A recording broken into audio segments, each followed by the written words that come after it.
OVNI es un tema complejo, ya lo hemos repetido aquí con bastante frecuencia. Ya les comentaba en otras ocasiones que pasó aquella época en la que lo importante era evidenciar la realidad física del fenómeno. A medida que vamos conociendo más del tema, vamos ignorando mucho más. Nos vamos dando cuenta de que el fenómeno OVNI es un fenómeno que se extiende en multitud de aspectos, aspectos sociales, psicológicos, espirituales. Últimamente estamos ocupándonos un poco de esos aspectos no concretos o no objetivables del fenómeno OVNI que, ya les he comentado, produce una especie de angustia a los ufólogos al uso clásico. Hemos hablado y seguiremos hablando de los contactados, hemos hablado y seguiremos hablando del caso Humo, y hoy vamos a hablar de un tema que ya hemos tocado en otras ocasiones, pero sobre el que hay nuevos elementos de juicio. Es el tema de las abducciones, de los raptos, de estas personas que en un momento determinado son introducidas dentro de una nave y allí sometidas, al parecer, a toda una serie de maniobras exploratorias y después de darles una orden, suponemos que a través de algún método de hipnosis, de borrar de su memoria consciente los acontecimientos sucedidos, empieza este hombre a tener una serie de problemas, de trastornos, hasta que se establece las circunstancias propicias para una investigación, y en la investigación se empiezan a encontrar una serie de experiencias acumuladas en el inconsciente, al parecer bastante extrañas, sugestivas y molestas, diría yo, en muchas ocasiones, puesto que estos extraterrestres, entre comillas, actúan o parecen actuar, según estos relatos de los que han sufrido una abducción, un rapto, con un desprecio absoluto hacia la persona, hacia sus derechos, hacia los derechos de esa persona que han introducido en su nave. Para comentar este tema y extendernos un poco en él, siempre estamos ajustados de tiempo, tenemos a unos amigos, a François Loans, ustedes lo conocen también de otras ocasiones, es el jefe de ordenadores de la estación de seguimiento de Villafranca, de la Agencia Espacial Europea. Tenemos que aprovechar que está aquí porque dentro de poco, en julio me parece, se marcha y se va a Francia, a otro centro.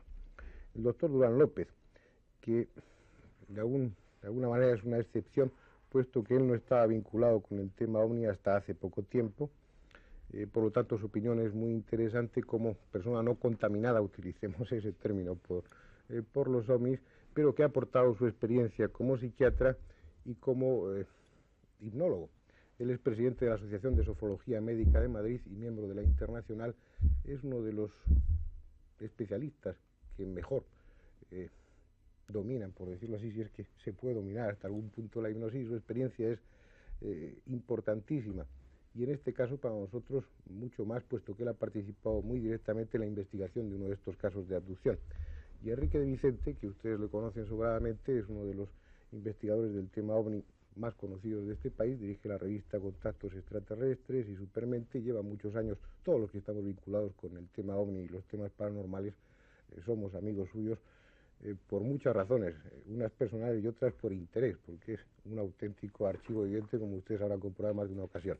Vamos a empezar pues por Enrique, y ahí me gustaría centrarnos en un tema, aunque tú no estás muy de acuerdo en un principio, que es en el tema que habéis estado investigando últimamente y en el que ha participado el doctor Durán López. Un caso que se hizo célebre, aunque no conozcamos, no podamos divulgar el nombre del protagonista, porque él lo exige así, el caso J o el caso Julio, del que se habla en unos congresos y en el que se han hecho una serie de investigaciones, pienso que muy importantes últimamente. ¿Por qué no nos resumes, y así dejo yo de hablar, que estoy hablando demasiado, por qué no nos resumes lo más brevemente que puedas el caso de él? Bueno, el caso Julio F. Es sobradamente conocido, puesto que se ha divulgado en diferentes revistas.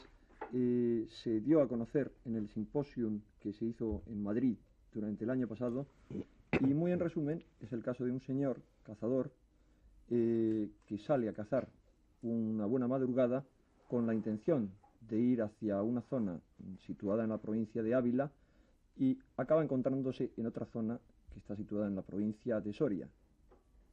En este lugar, cuando él va avanzando por una carretera, siente un extraño impulso de torcer por un pequeño camino que hay hacia la izquierda.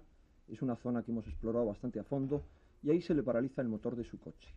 Él sale a revisar para ver qué le ocurre, sale con él su perro, que va de caza con él a todas partes, y entonces el perro tiene un extraño presentimiento que a él le hace pensar en que hay lobos en aquella zona.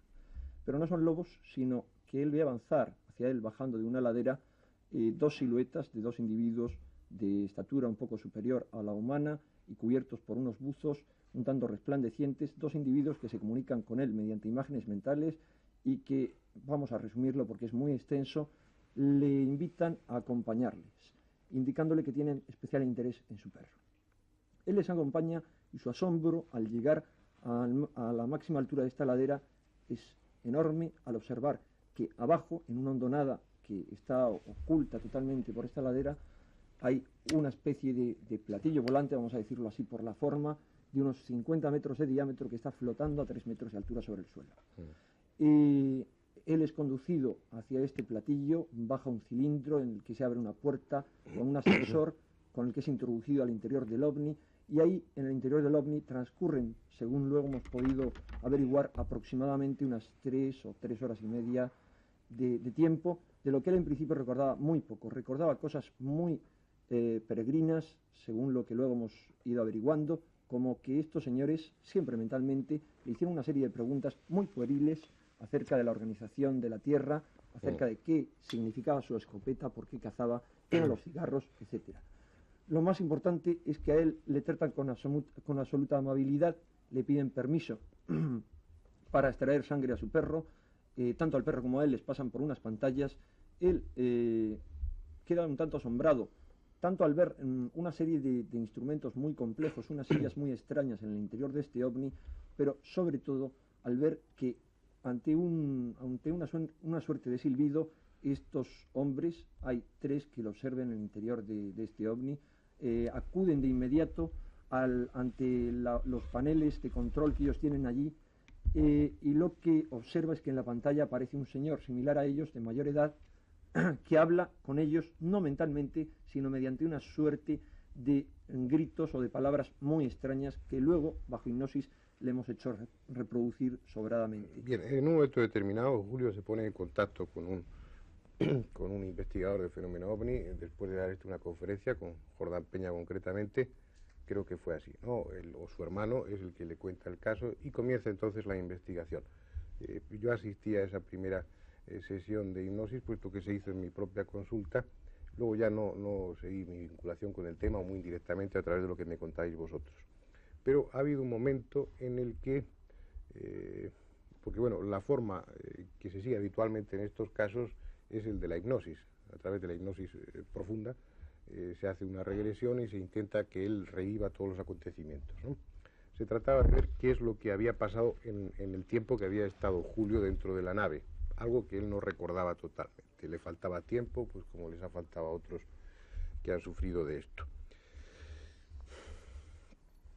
Y en este momento, en esa investigación, es cuando pedís ayuda al doctor Durán López, ¿no? Para que él le haga una hipnosis con más garantías. No es que los que la hayan hecho hasta ahora no ofrezcan garantías, pero sí por un experto indudable en torno a la hipnosis, ¿no? Sí, sobre todo por poder seguir obteniendo, como sí se obtuvo, una información adicional mediante otros procedimientos de una persona que tuviera una amplia experiencia, cosa que se logró y que, por respeto al deseo del testigo, no vamos a revelar la información, creo que muy interesante, que se obtuvo en esta sesión. Pero ahí me gustaría que el doctor Durán, nos contara qué técnica seguiste, cómo te planteaste el tema y a qué resultados has llegado, y luego después tu opinión sobre la validez que pueda tener la hipnosis en estos casos y en líneas generales hasta qué punto es fiable o hasta qué punto se puede tomar como artículo de fe, como toman algunas personas la hipnosis como prueba de que una persona ha estado dentro de una nave. ¿Qué técnica hiciste? ¿Qué es lo que encontraste? Y sobre todo, ¿cuál es tu opinión? Porque tú con estos temas no tenías ninguna relación formal, ¿no? Pues no, evidentemente yo no tenía ninguna relación. O sea, yo estaba abierto a todas las posibilidades, no, ni dudaba ni creía. ¿Qué técnica empleé? Me dices, pues realmente yo creo que ninguna, ¿no? O sea, que eso de las técnicas es una cosa, no sé.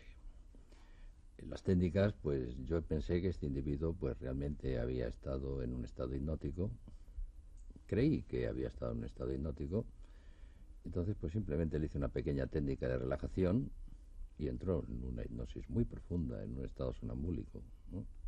Como vieron Luans y vio Enrique y tal. Ahora, como me has hecho muchas preguntas, pues si te parece, me las vuelves a hacer porque es que ya se me han olvidado todas, ¿no? Lo que quiero no es respuestas concretas a preguntas. Yo, como no he estado dentro del caso, no sabría hacerte las preguntas adecuadas. Lo que quiero es que cuentes un poco, bueno, es curioso, qué es lo que porque te ha contado Julio, qué has visto, hasta qué punto es fiable lo que él te ha contado en hipnosis. bueno, es fiable y ya vamos a tenernos a la última pregunta dentro de unos límites relativos, o sea, no hay una fiabilidad absoluta. Esto me sirve para aclarar un concepto, y es que la gente, la hipnosis la conoce a través de las películas, de las novelas y del teatro. Y claro, tiene un conocimiento pues realmente que no es real, ¿no? La hipnosis no es una magia con la cual se puede hacer a un individuo que confiese lo que no quiera. No se puede hacer nada que el individuo no quiera por estar en estado hipnótico. O sea, que el individuo puede simular perfectamente en estado hipnótico. Lo que ocurre es que se le puede hacer una amnesia a determinados individuos, que es lo que pienso yo que puede haber ocurrido en este caso. Entonces la hipnosis lo que hace es recuperar memorias traumáticas. La hipnosis consigue una hipernesia, un aumento de la memoria. Y en algunos casos pues recupera memorias traumáticas que por no estar en estado hipnótico el individuo no quiere recordar porque se asusta. Probablemente cuando Julio recuerda, pues algunas veces se asusta. Hay determinados momentos en los cuales se asusta. Ahora, la fiabilidad pues no es absoluta. Yo no creo, lo sabemos todos los médicos, ¿no?, que ni el suero de la verdad es cierto. Nadie se le puede hacer que confiese lo que no quiera confesar, mucho menos en hipnosis. ¿Qué es lo que destacarías tú, lo que más te llamó la atención de lo que contó Julio a través de esas sesiones de hipnosis? Pues yo creo que cuando Julio recordaba ciertas memorias que llegó a recuperar, como lo decía Enrique antes, pues llegó a recuperar sucesos que en estado de vigilia de ninguna forma recordaba. Yo destacaría su angustia. Indudablemente, aunque no excesivamente, pues tenía un ligero aumento de tensión, tenía una taquicardia que se le presentaba una hipernea, o sea que respiraba muchas más veces. Esto sí que es destacable y esto es difícil, pienso yo, esto es difícil, aunque no imposible, pero sí difícil de simular. O sea, simular, se puede llegar a simular, pero considero que es difícil. Lo que ocurre es que para mí esta investigación que hemos realizado tiene dos partes, una primera y una segunda parte, ¿no? La primera parte, pues, parece ser que, bueno, de entrada, Julio se asustó ya después de la primera sesión, ¿no? Él había estado dentro de unas situaciones de hipnosis, en unas relajaciones, llamémoslo así, a mí no me gusta llamarlo hipnosis, en unas relajaciones menos profundas, y él pues había controlado perfectamente toda la situación. Quizá al llegar a unos estados más profundos se asustó, igual que le pasa a mucha gente que cuando se va a anestesiar se asusta, porque tienen miedo a la pérdida del control del yo, cosa que no ocurre nunca en hipnosis. En hipnosis se está controlando el yo perfectamente y siempre. La hipnosis por eso es más fácil de controlar por el propio sujeto que la anestesia. La anestesia no se puede controlar. Entonces quizás se asustó, después tardó en pasar este ligero trauma, también llamémoslo así, después volvió a colaborar, pero lo que yo le he encontrado a esto es muchas contaminaciones, como tú decías, muchas contaminaciones en el ambiente. O sea, esta investigación me parece que ha podido conseguirse mucho más si lo hubiéramos llevado de una forma menos contaminada, sin tanta gente alrededor. Sí. Es imposible sustraerse al ambiente, ¿no? Y el propio sujeto acabó pues estando contaminado por el ambiente. Entonces creo que perdió pureza la investigación. A mí me parece que podría haberse hecho mucho más, haber sido mucho más serio de lo que al final parecía que estaba resultando. Yo por eso pues me salí de la investigación. Perdona, Durán, había un aspecto que me comentabas antes que te parecía interesante, que era el de la forma en la que se comunicaban los extraterrestres o los supuestos extraterrestres. Bueno, sí, porque puede llamar mucho la atención. Como decía Enrique anteriormente, pues se comunicaban con imágenes, llamémoslo así. Pero evidentemente en el estado hipnótico hay una comunicación a través de imágenes que yo hice con Julio, ¿no? Lo que la gente llama la transmisión del pensamiento. Pero es que así es como se comunicaba el hombre primitivo. El hombre primitivo, antes de empezar a hacer uso de la palabra, que tenía pequeños sonidos, incluso pues estos sonidos no indicaban nada, se comunicaba a través de una comunicación mental, ¿no? Y es como se comunican los extraterrestres con Julio. Por eso no es necesario que conozcan su idioma, ni él que conozca el de los otros. Y Julio ha quedado, yo diría que ha quedado ya lo suficientemente sensibilizado para que con él se puedan hacer las comunicaciones fácilmente. Y también hay otra cosa, y es que la segunda vez pues yo utilicé para llevarle a ese estado de relajación profunda pues un retrato que habían hecho, un retrato robot de cómo eran estos extraterrestres. Simplemente lo puse allí con su retrato, se dedicó a mirar los ojos del retrato y entró en un estado de relajación profunda. ¿Qué opinión? Dejando aparte, bueno, desde un punto de vista teórico y práctico, la validez que pueda tener la hipnosis en este sentido, personalmente y con la experiencia que tú tienes, en este caso concreto de Julio, ¿qué es lo que opinas? ¿Realmente le pasaron esas cosas que él cuenta en hipnosis o...? Bueno, yo llevo muchos años haciendo relajación, muchos años haciendo hipnosis, en fin, he hecho muchas cosas, pero te vuelvo a repetir que le doy una fiabilidad relativa. O sea, yo no puedo tener una certeza total. Pero lo que sí te inclinas a pensar, no aseguras, no afirmas categóricamente, es que a un nivel de sentimiento sí, este hombre ha tenido alguna experiencia que al evocar, que al rememorar le produce angustia, ¿no? Sí, esto es seguro. Además tiene una cosa que es muy curiosa y que esto fue definido por García Andrade, también otro compañero, y además muy anteriormente también, pero vamos, García Andrade quizá lo hizo mucho mejor. Y es que durante el tiempo que se está en estado de relajación, realmente el tiempo no existe. Entonces es una de las características que presenta este caso, de los otros no sé, en el cual pues ha estado 3 horas y media y él cree que ha estado 2 minutos. Uh-huh.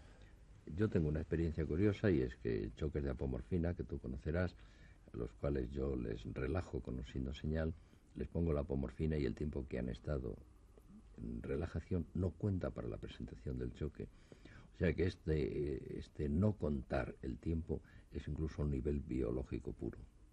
O sea, no es que no cuente el tiempo del individuo que está en relajación en un proceso mental, ¿no? Porque si no sabes que ha transcurrido el tiempo, puedes mentalmente no darte cuenta de que ha transcurrido. Es que biológicamente tampoco cuenta. Uh-huh. Es una curiosidad, sí, una cosa me parece muy interesante, que yo no sé por qué es, que lo he consultado y nadie sabe por qué es, pero qué es. Uh-huh.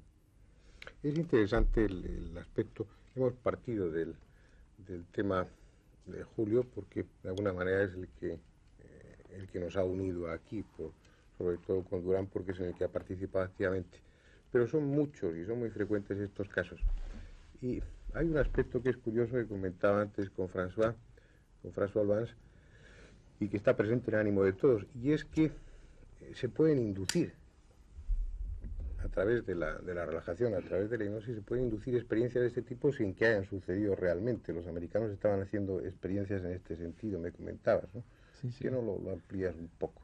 Sí, pues es una experiencia que se ha hecho varias veces en América. Recientemente he leído un artículo de Lawson diciendo que había hecho unas sesiones hipnóticas con un tal número de, digamos, real abductees, de personas que piensan haber sido realmente en un ovni, y con varias otras personas que no han vivido nada, que no conocían además el tema ovni, induciendo por preguntas muy sencillas. Por ejemplo, siendo bajo un nivel profundo de hipnosis, estás enfrente de un ovni, ¿qué ves? Y después, pues, estás dentro del ovni, ¿qué ves? Y tal cuestión. Han salido muchas características que están muy semejantes a los que describen los supuestos real testigos. Entonces, eso lleva a pensar que tal vez es mucho más complejo que lo que se pensé. Es decir, que incluso si realmente hay un ovni o hay extraterrestre, un fenómeno desconocido, es difícil de cortar entre el fenómeno iniciador que empieza este efecto y las consecuencias que tal vez están inducidas puramente por procesos psicológicos. ¿Qué opinas, Durán, de eso? Sí, yo creo que es muy fácil inducirle a un sujeto una determinada situación Pero y que este sujeto la viva. Dice, a través de la experiencia de estos norteamericanos, que simplemente con preguntas, sin suministrarle más material, simplemente estar dentro de un ovni que ves, nada más que con preguntas así de escuetas, ellos ponen en marcha un relato que al parecer tiene muchos puntos en común con el relato de Julio y de otros casos de abducción que se han estudiado también seriamente, ¿no? Bueno, es que hasta dónde el sujeto, mejor dicho, hasta dónde el operador, llamémoslo así, o el terapeuta o el médico, que está induciendo esta relajación, cuando le ponen esta situación, como te decía antes, no le está transmitiendo lo que él piensa. Claro. Entonces, esto es muy difícil. Tendría que ser un operador totalmente neutro, pero no neutro en el sentido de que él no participara y diera algo de sí mismo, sino en el sentido de no conocer nada.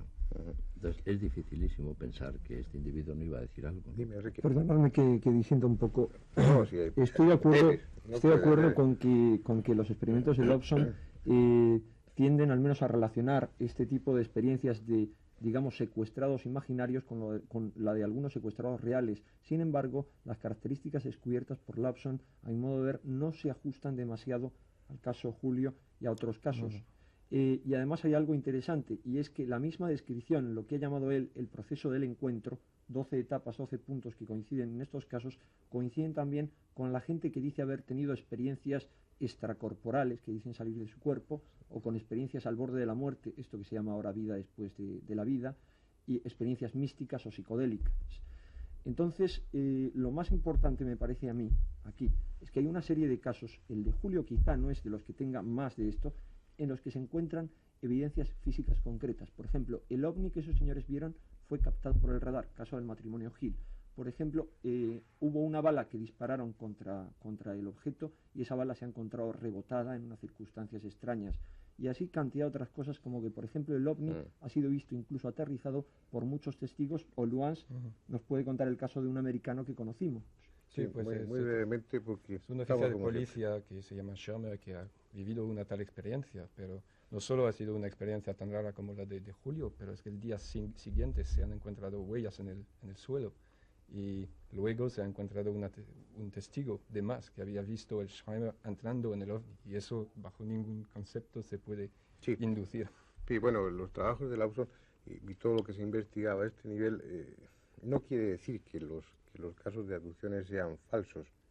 En efecto, existe una comprobación objetiva por la presencia de ese ovni, por huellas, por toda una serie de datos físicos innegables, sino que lo que se trataba es de ver hasta qué punto, a través de la hipnosis, ese relato que el testigo, que el que ha sufrido la abducción hace, es un relato único, específico de su caso, o puede estar contaminado por una serie de contenidos inconscientes, o, como decía Durán muy bien, por las imágenes que le está transmitiendo mentalmente el que está realizando la investigación. Como ven, el fenómeno es muy complejo.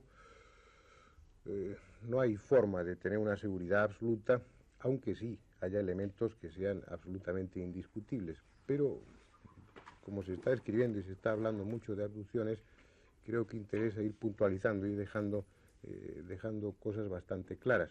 Creo que hoy hay una definitiva, y afortunadamente contamos con la opinión de un súper experto como es el doctor Durán López, respecto a la validez de la hipnosis, que es una validez discutible y es una validez que está sometida a una serie de factores. No puede decirse que sin hipnosis profunda un sujeto dice estas cosas, esas sean absolutamente ciertas. Eso no hay que olvidarlo.